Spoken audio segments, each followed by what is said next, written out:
Entre 4000 e 3000 antes da Era Comum, a região da Mesopotâmia, especialmente no sul da Suméria, vivenciou um dos períodos mais transformadores da história humana, o período de Uruk.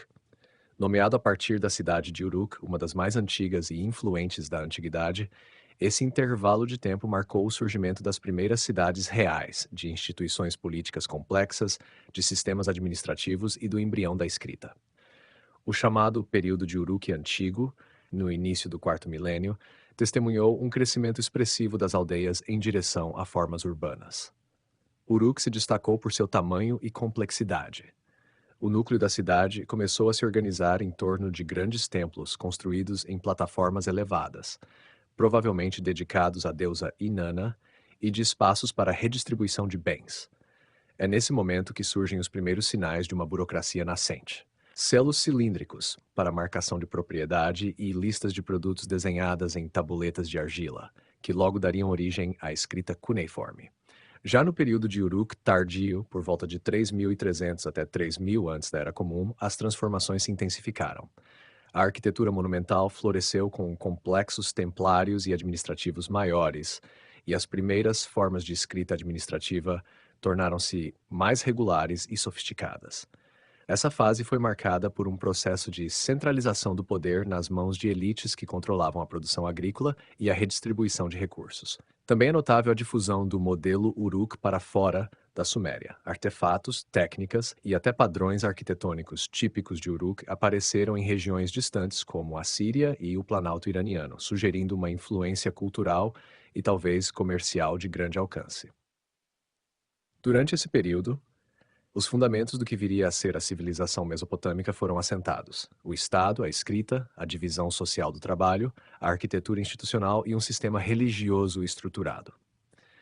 O fim do período de Uruk, por volta de 3000 antes da Era Comum, deu lugar a novas cidades-estados sumérias como Lagash, Ur e Eridu, já plenamente inseridas em um mundo urbano, letrado e politicamente articulado.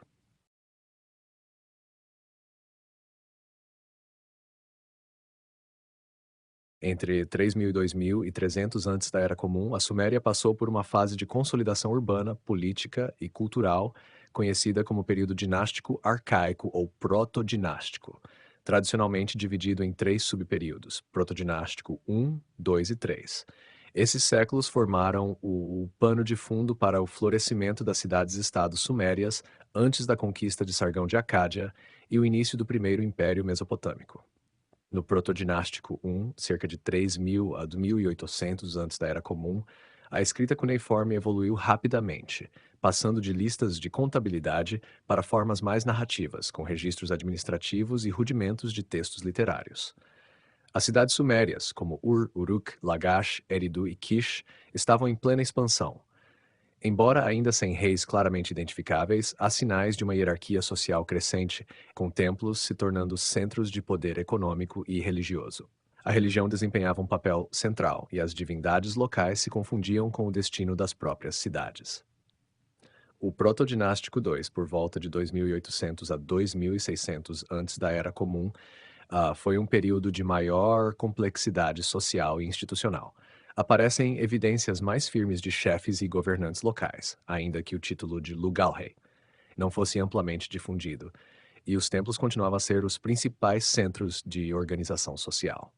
A rivalidade entre cidades-estado se intensificou, com fortificações sendo construídas e registros de conflitos começando a surgir em inscrições e evidências arqueológicas.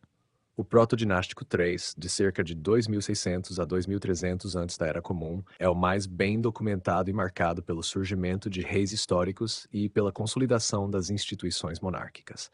É nesse momento que aparecem nomes como Emebarages e de Kish, considerado um dos primeiros reis documentados, e os governantes de Lagash, como Eannatum e Urukagina, que deixaram inscrições detalhadas. O poder real passa a se distinguir do poder sacerdotal, ainda que ambos estivessem fortemente entrelaçados. Conflitos entre cidades se tornaram frequentes, principalmente entre Lagash e Uma, que disputavam o controle de terras férteis. Ao mesmo tempo, monumentos comemorativos como a Estela dos Abutres mostram o desenvolvimento da arte narrativa e da propaganda política. Esse período termina com a ascensão de Sargão de Acádia, que por volta de 2300 antes da Era Comum, conquista as principais cidades sumérias e inaugura uma nova fase na história da Mesopotâmia, marcada pela centralização imperial e pelo domínio semítico sobre as antigas tradições sumérias. Até esse momento, porém, a Suméria já havia criado as bases do mundo urbano mesopotâmico: cidades independentes, cultos locais organizados, administração escrita e uma cultura política baseada tanto no templo quanto na autoridade dos reis guerreiros. O período acadiano, que se estende aproximadamente entre 2300 e 2000 antes da Era Comum, marca a formação do primeiro império unificado da Mesopotâmia sob liderança semítica, substituindo o sistema anterior de cidades-estados sumérias independentes. Foi uma época de centralização política, expansão militar, desenvolvimento artístico e consolidação da língua acadiana como meio oficial de administração e cultura. O fundador e figura central do período é Sargão de Acádia, c. 2234-2279 EC, cujo nome significa Rei Verdadeiro, Sharrukin. De origens humildes, segundo tradições posteriores, Sargão conquistou as principais cidades sumérias, como Ur, Uruk, Lagash e Uma, e estendeu seu domínio até o norte da Síria, a região do Elam, atual Irã Ocidental, e possivelmente o sul da Anatólia. Ele criou uma administração centralizada e promoveu a substituição do sumério pelo acadiano como língua administrativa. Sargão também é um dos primeiros governantes a usar um corpo permanente de soldados profissionais. Seu neto, Naram Sin, c. 2218, é outra figura notável. Naram Sin levou o Império Acádio à sua máxima extensão territorial e é lembrado por se autoproclamar Deus de Acádia, um ato inédito na tradição política mesopotâmica até então, rompendo com a separação entre poder real e divino. Ele também adotou o título de Rei dos Quatro Cantos do Mundo, afirmando uma hegemonia universal. Seu reinado é documentado por monumentos como a célebre Estela da Vitória, que mostra sua imagem em escala monumental e com atributos divinos. Entre Sargão e Naram Sin governaram também Rimush e Manishtushu, filhos de Sargão. Rimush teve que sufocar diversas revoltas nas cidades sumérias, o que mostra que a dominação acadiana ainda era frágil nos primeiros anos do império. Manishtushu continuou a política de expansão, realizando campanhas até o Golfo Pérsico e promovendo grandes obras. O declínio do império começou pouco depois de Naram Sin, durante o reinado de Sharkali-Sheri, 2217 e 2593, Aron e Seis, seu filho. Ele enfrentou invasões dos Gutis, um povo vindo das montanhas dos Agros, bem como rebeliões internas nas cidades da Baixa Mesopotâmia. Após sua morte, o império colapsou em meio a lutas sucessórias, invasões e crise econômica, levando à fragmentação do território. A dinastia acadiana deixou um legado duradouro. Mesmo após seu fim, a ideia de um império unificado sob um rei poderoso influenciou profundamente os modelos posteriores de realeza mesopotâmica. O uso da língua acadiana, a arte oficial em relevo e os títulos imperiais adotados por Sargão e Naram Sin se tornariam modelos para as dinastias seguintes. Após a queda do Império Acádio por volta de 2100 antes da Era Comum, a Mesopotâmia mergulhou em um período de descentralização e instabilidade política. O vácuo deixado pelo colapso acadiano foi inicialmente preenchido pelos Gutis, povos das montanhas dos Agros, cuja ocupação durou cerca de um século e é retratada nas fontes sumérias como um tempo de declínio e desordem. Contudo, o processo de restauração suméria começou com Utu-Regal de Uruk, que derrotou os Gutis por volta de 2050 antes da Era Comum, preparando o caminho para a ascensão da terceira dinastia de Ur. Sob o rei Ur-Nammu, 2047-2030 etc., Ur tornou-se novamente o centro de um império regional. Ele se destacou por uma administração eficiente e pela promulgação do que é considerado o primeiro código de leis conhecido da história. Seu filho, Shulgi, c. 2009 de 1982, levou a centralização ao auge, organizando o império em distritos sob rígido controle burocrático, promovendo obras monumentais, um culto realizado ao rei e o uso sistemático de escribas. Contudo, o domínio da terceira dinastia de Ur era sustentado por uma administração pesada e dependente de lealdades locais frágeis, o que o tornava vulnerável. Durante os reinados seguintes, o império começou a ceder a pressões internas e externas. Tribos amorritas, ocidentais, se infiltravam gradualmente, e povos como os Elamitas vindos do leste intensificaram seus ataques. Por volta de 1900 antes da Era Comum, Ibbi-Sin, o último rei de Ur, viu seu território se fragmentar enquanto os Elamitas saqueavam Ur, encerrando de forma abrupta o Império Neo-Sumério. O colapso da terceira dinastia de Ur abriu um período chamado de período Isin-Larsa, caracterizado pela ascensão de diversas cidades-estado independentes. Isin, sob Ishbi-Erra, um antigo funcionário de Ur, procurou se apresentar como herdeira legítima do Império Sumério, adotando formas tradicionais de realeza e culto. Com o tempo, a cidade de Larsa, especialmente sob Himsina, tornou-se uma rival poderosa, controlando regiões do sul e a vital rota do Golfo. A rivalidade entre Isin e Larsa simboliza esse momento em que o poder estava disperso e fluido, com alianças instáveis e guerras frequentes entre cidades. Paralelamente, no norte da Mesopotâmia, surgiram os estados paleossírios, especialmente em Mari e Assur. Mari, sob governantes como Yagid-Lim e seu filho Yadun-Lim, desenvolveu uma monarquia vigorosa e estabeleceu redes comerciais e diplomáticas amplas com o Levante e com cidades do sul. Já Assur, originalmente uma cidade mercantil, começou a afirmar-se como centro político, ainda que de maneira mais modesta, nesse período. Esses reinos paleossírios praticavam uma política de adaptação cultural, fundindo elementos semíticos e sumérios e dialogando tanto com as populações amorritas quanto com antigas tradições mesopotâmicas. Esse mosaico político durou até o surgimento de um novo poder hegemônico, a Babilônia sob Hammurabi, que, por volta de 1790 antes da Era Comum, unificaria grande parte da Mesopotâmia inferior e encerraria o período das pequenas hegemonias locais. Até então, a região era marcada por competição intensa entre cidades independentes, migrações amorritas e novas formas de administração e organização urbana que preparariam o terreno para a Era Babilônica.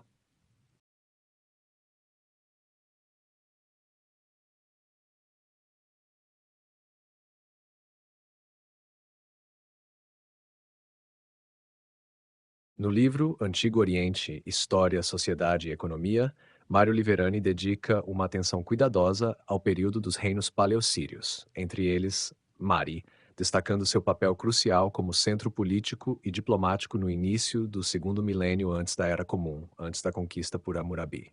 No capítulo que trata desse tema, Liverani enfatiza principalmente a função de Mari como uma peça-chave na rede de relações entre a Mesopotâmia meridional, o Alto Eufrates, o Levante e as regiões tribais do deserto.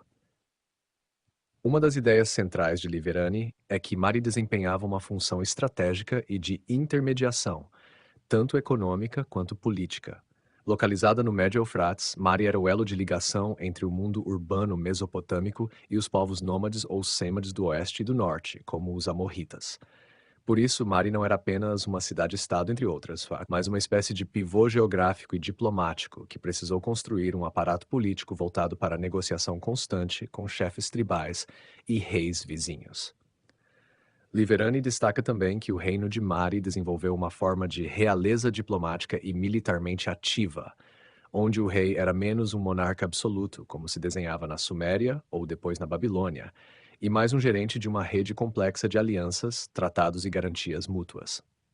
Ele analisa especialmente o reinado de Zimri-Lim, início do século XVIII a.C., cuja corte se notabilizou pela intensa troca de cartas diplomáticas, que revelam um mundo de relações internacionais vibrante, mas frágil. Essas cartas, preservadas em arquivos descobertos em Mari, mostram uma monarquia voltada à mediação de conflitos e ao controle de uma aristocracia instável, além de indicar a autonomia relativa dos governadores e altos funcionários. Outro ponto relevante nas análises de Liverani é a presença constante e incômoda dos amorritas, inicialmente vistos como estrangeiros bárbaros pelos sumérios, mas que ao longo dos séculos tornaram-se protagonistas do poder político em toda a região, inclusive em Mari. A dinastia reinante em Mari era de origem amorrita, e Liverani sublinha a adaptação e transformação dessas elites tribais em monarquias urbanas que tentavam preservar uma fachada de tradição mesopotâmica clássica. Por fim, Liverani observa que o colapso de Mari sob Hammurabi da Babilônia, por volta de 1761 a.C., não representou apenas a queda de uma cidade, mas o fim de um modelo político de mediação regional que foi substituído por uma política mais centralizadora e conquistadora. A destruição de Mari marca para Liverani o limite de um sistema baseado em diplomacia e alianças locais diante da nova lógica imperial babilônica. Em suma, a visão de Liverani sobre Mari é a de um centro diplomático sofisticado, cuja importância não residia em seu tamanho ou poder militar, mas na sua capacidade de articulação regional, numa época em que os equilíbrios entre cidades, tribos e reinos estavam em constante transformação.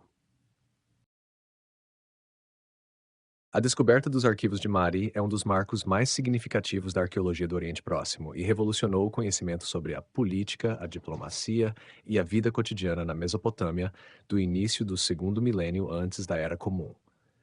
O sítio de Mari, identificado com a moderna Tel Hariri, está localizado no Médio Eufrates, no atual território da Síria.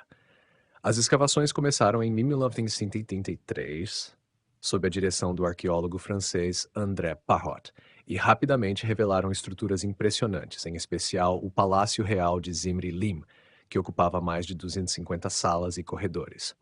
Foi nesse complexo que os arqueólogos fizeram uma das descobertas mais notáveis da arqueologia mesopotâmica: um vasto arquivo de cerca de 25 mil tabuletas cuneiformes, a maioria em acadiano. Essas tabuletas não eram textos literários, como os encontrados em Nínive ou Ur, mas registros administrativos, correspondências diplomáticas, relatórios militares, tratados e instruções de governo, datando principalmente do reinado de Zimri-Lin, no início do século XVIII antes da Era Comum.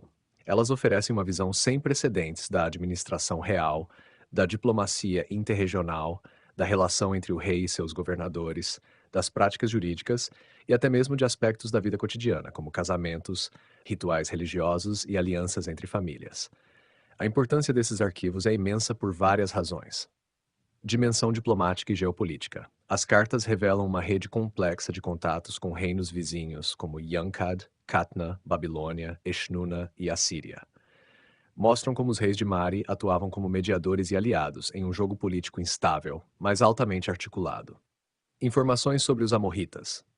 Os arquivos ajudaram a compreender melhor a cultura e a integração dos povos amorritas nas estruturas estatais da Mesopotâmia. A elite de Mari era amorrita, e os documentos mostram como esses grupos, antes considerados nômades, tornaram-se governantes urbanos.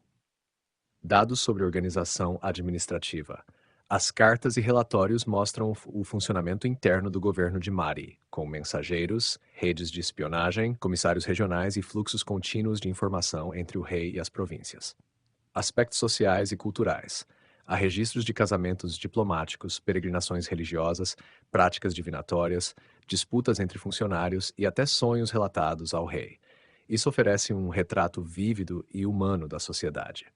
A destruição de Mari por Hammurabi pouco após 1761, antes da Era Comum, ajudou paradoxalmente a preservar esses arquivos. O colapso súbito do palácio soterrou as tabuletas, protegendo-as do tempo. Assim, a descoberta de Mari não apenas enriqueceu enormemente o conhecimento histórico do período, mas também reconfigurou a compreensão do Oriente Próximo antigo, revelando a sofisticação política e diplomática de um mundo que até então era conhecido principalmente por meio das grandes capitais sumérias e acadianas.